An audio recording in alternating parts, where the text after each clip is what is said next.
the summer of 1940. Europe is burning. One by one, nation after nation has fallen beneath the Nazi war machine. The swastika flies over Paris, and Hitler stands at the shores of the English Channel, staring across the water at his last remaining obstacle: Britain. The world holds its breath. The United States watches from across the Atlantic, hesitant to enter the fray. The Soviet Union, bound by a fragile pact, waits in the east. And Britain? Britain stands alone.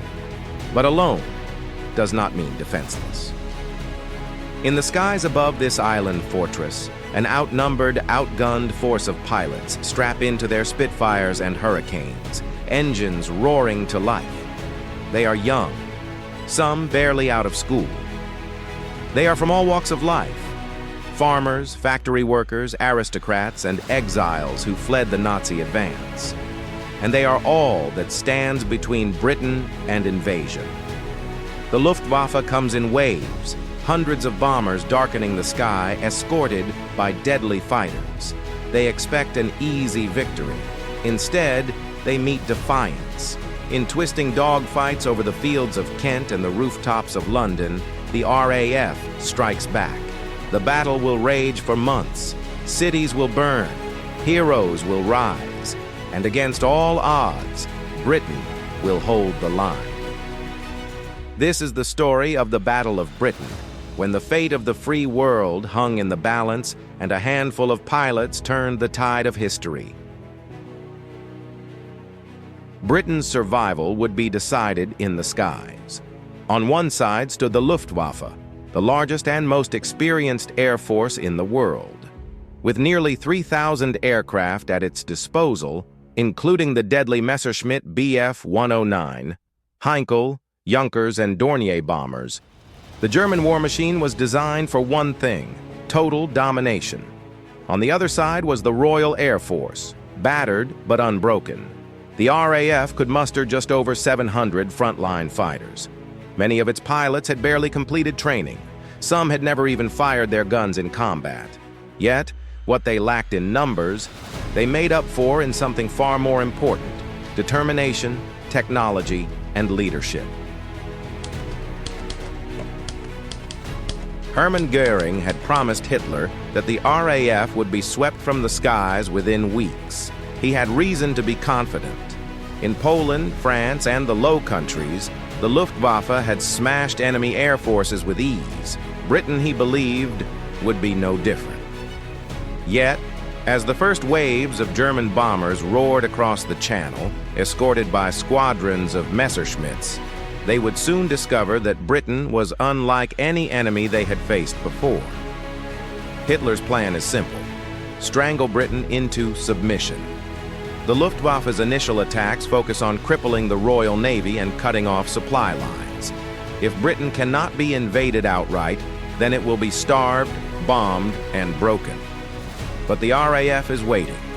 Radar stations pick up incoming enemy formations long before they reach British shores, allowing RAF squadrons to be scrambled at a moment's notice.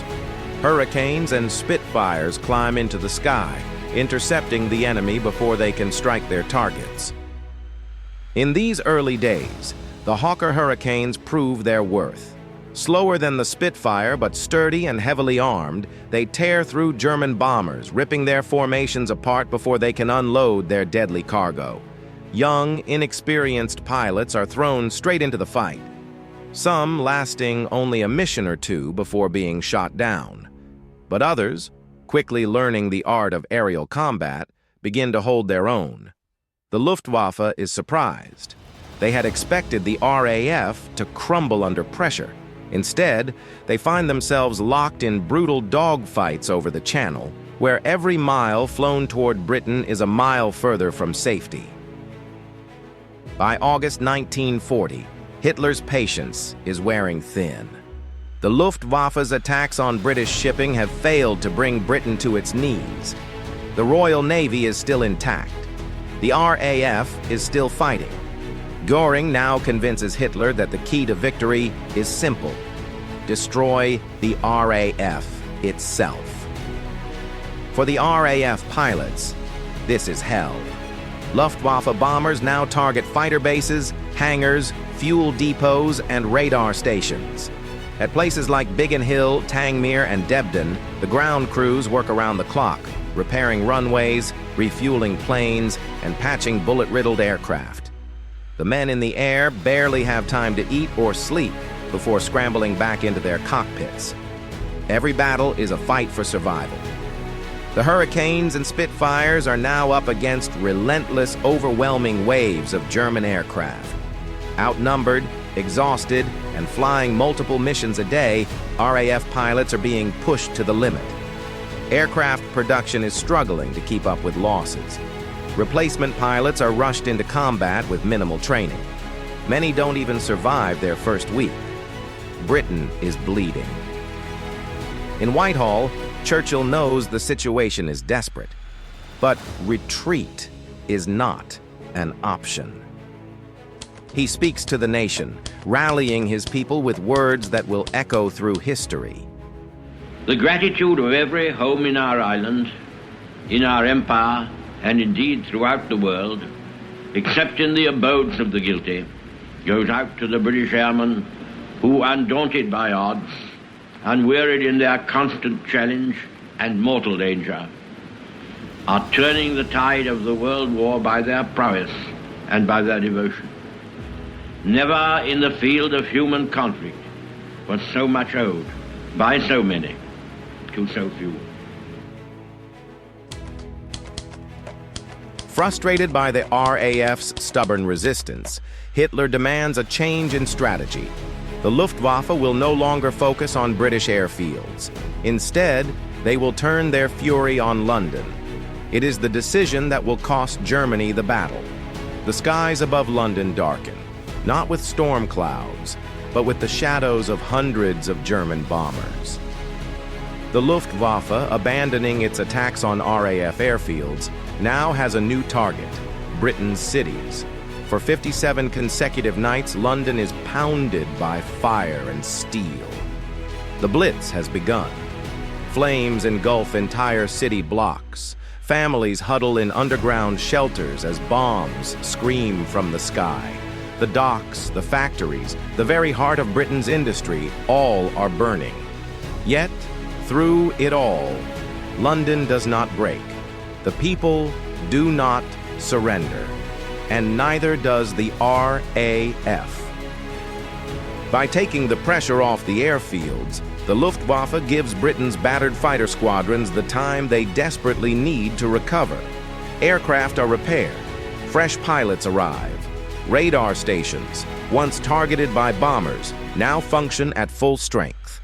And when the Luftwaffe returns to the skies over England, they find a Royal Air Force that is ready. September 15th, 1940, the turning point. The Luftwaffe launches a massive all-out assault, sending over 1,500 aircraft to break Britain once and for all. They expect an easy victory. Instead, they fly straight into a hurricane of resistance. From the ground, British spotters count enemy formations. Hundreds coming in!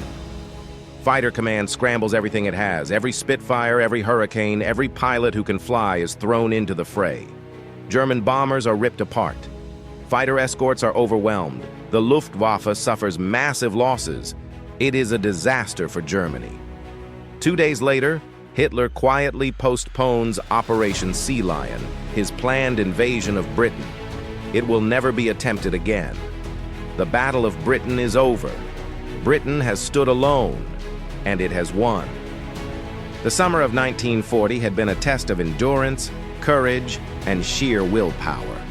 Against impossible odds, Britain stood defiant. Outnumbered, exhausted, and pushed to the brink, the Royal Air Force had done the unthinkable. They had stopped the Nazi war machine in its tracks. This battle wasn't just about Britain. It was about the entire world. If Britain had fallen in 1940, Hitler's grip on Europe would have tightened. The war might have taken a very different path. But because of the few, because of the courage of those pilots, ground crews, and civilians who refused to surrender, Britain endured. and the tide of war would eventually turn. The Battle of Britain proved one thing: tyranny can be challenged, no matter how overwhelming the enemy appears.